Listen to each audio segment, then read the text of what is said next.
The Philadelphia Flyers and the Detroit Red Wings have hooked up for a trade involving goaltender Peter Mrazek. We're going to discuss the details and what might come next for both of these clubs. And that's coming up next.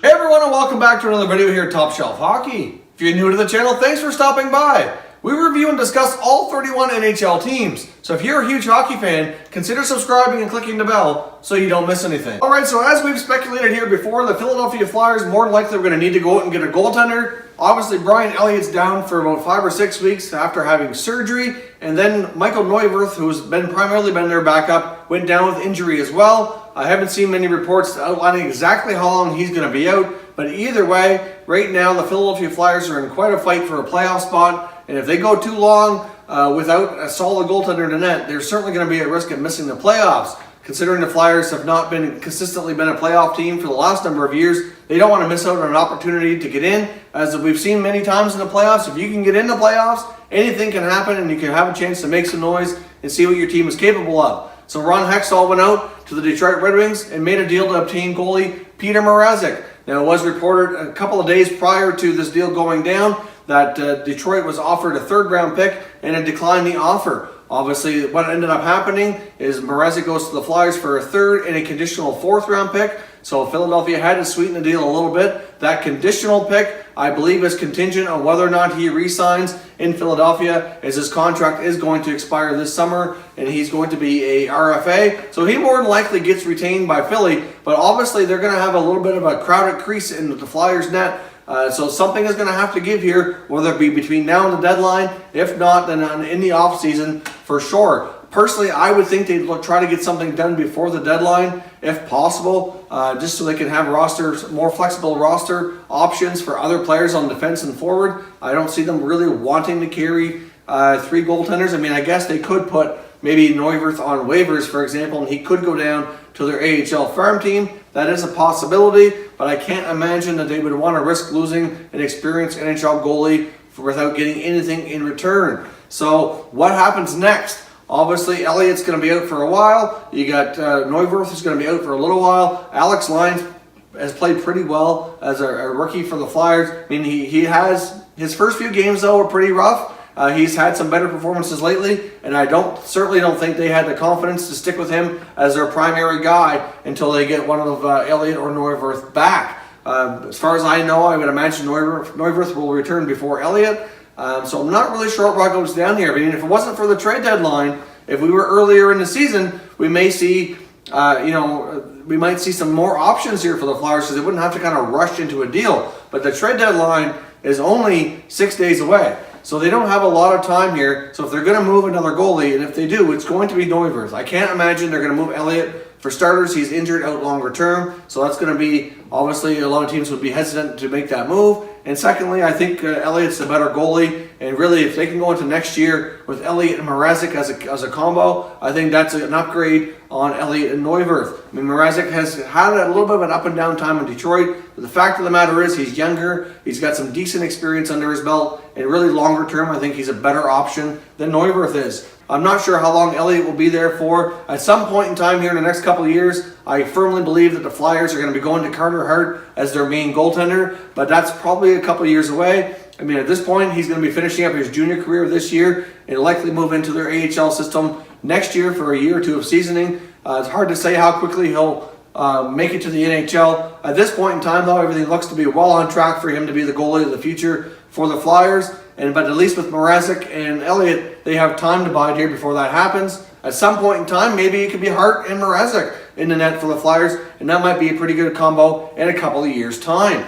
So obviously, something's got to give with Neuwirth. I'm not sure if they're going to be able to find a deal to move him along, or do they risk putting him on waivers and just putting him down to the minors? Let me know in the comments. What do you think is more likely? Does he go on waivers, or does he get traded? Obviously, he can only get traded if another team wants to pick him up, if there's a deal to be had there. So let me know your thoughts down there for sure. Moving on to the Red Wings, obviously there's fully other deals that are kind of expected to go down. Obviously one of the big names on the trade bait boards this year is the defenseman Mike Green, but he certainly does hold a lot of the capabilities on where he's going to land due to his contract and his no trade movement clause. So obviously there's a lot of teams expressing a lot of interest. The main teams that we've been hearing all along are actual rivals of the Red Wings in the Atlantic Division between Tampa, Toronto, Boston are the main ones I've heard coming up in conversation. There was some rumors that the Capitals were considering bringing him back, and that there wasn't an offer on the table, apparently, is what I did read through one source. I'm not sure how reliable that was, but there was a rumor going around that the Capitals actually had an active offer in place to bring Green back.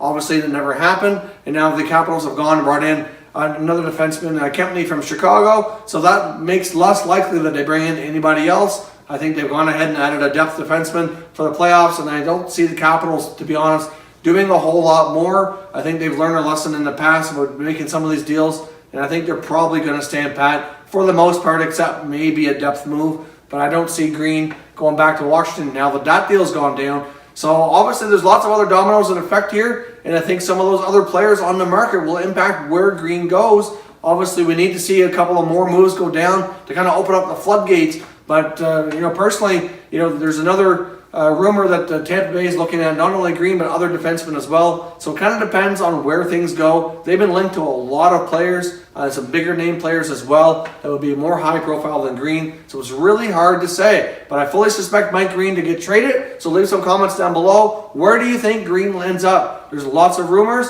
and at this point nothing firm, and we still got 6 days to go. So let me know, where do you think is the most likely landing spot for Mike Green?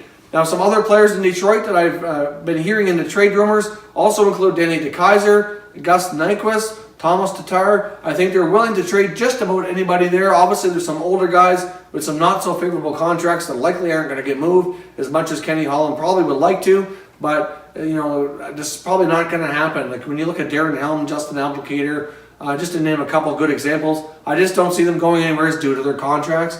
But when it comes to DeKeyser, Tatar, Nyquist, I think they're certainly open to some rumors. I wouldn't be surprised at all to see Nyquist go. I think he's probably generating a little bit more interest, a little bit more favorable on the contract side of things than the other guys, especially than Tatar. But I'm not sure where exactly Nyquist could go. I know it's been rumored that Vegas might be looking to add a forward. He might be a fit in Vegas. He could look to a team like St. Louis, for example. They've been linked to a lot of players as well, trying to do a forward upgrade, or even Nashville. I mean, when you get like another big fish like Rick Nash out there, a lot of these teams that are supposed to be in on Nash, obviously they're not all going to get him. And then once that domino falls, we're going to see other guys, possibly like a Nyquist or a Pacioretty or a Hoffman or a Broussard or any of these other guys, are going to go based on what these other teams don't get. That's usually how things go. You need a big domino to fall, usually before you see a lot of the other mid to smaller dominoes fall. That's just typically how things go. But let me know what other moves you think Detroit's going to do.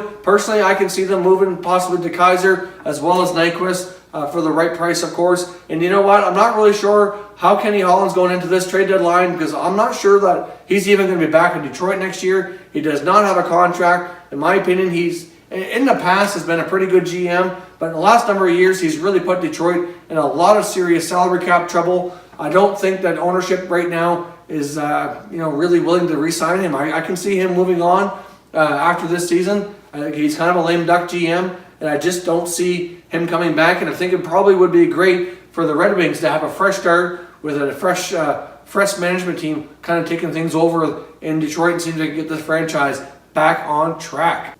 So certainly leave some comments down below. Let me know what you think of this trade with Mrazek going to Philly. And leave some other comments down below as what other deals these teams might be doing before next Monday's deadline. Don't forget as well to follow us on Twitter. You're going to see our Twitter handle on the screen right here. We're also on Facebook and Instagram, and all those accounts are linked down below in the description. As always, thank you very much for watching, everybody. We will catch you next time.